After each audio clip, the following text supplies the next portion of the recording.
L'un des premiers dilemmes que l'on rencontre lorsqu'on se lance dans la couture, c'est le choix de la machine. Le plus important consiste à déterminer quelles fonctions vous seront nécessaires. Il n'est pas utile de partir sur un modèle trop sophistiqué si vous n'êtes pas certaine que la couture vous plaira. Mais gardez également à l'esprit qu'une machine bon marché ne sera pas toujours une bonne affaire. L'idéal, c'est à la fois une machine simple d'utilisation et proposant suffisamment de possibilités pour vous permettre de progresser.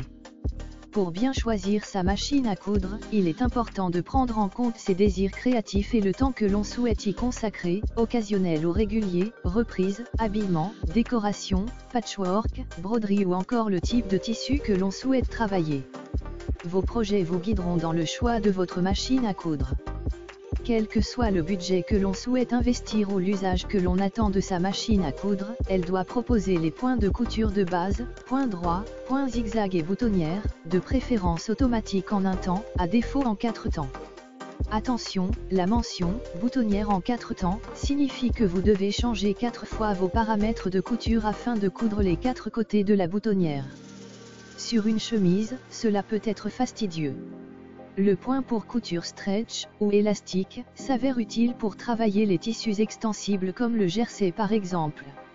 Enfin, le point de surjet, aussi appelé point overlock, permet de réaliser des ourlets de bonne facture, même si un point zigzag serré près du bord peut aussi faire l'affaire. La machine à coudre doit proposer un minimum de pieds presseurs, ou pieds de biche, 4 dans l'idéal, un classique, un pour les fermetures éclairs, un pour les boutonnières et éventuellement un pose-bouton, pour cadrer les boutons.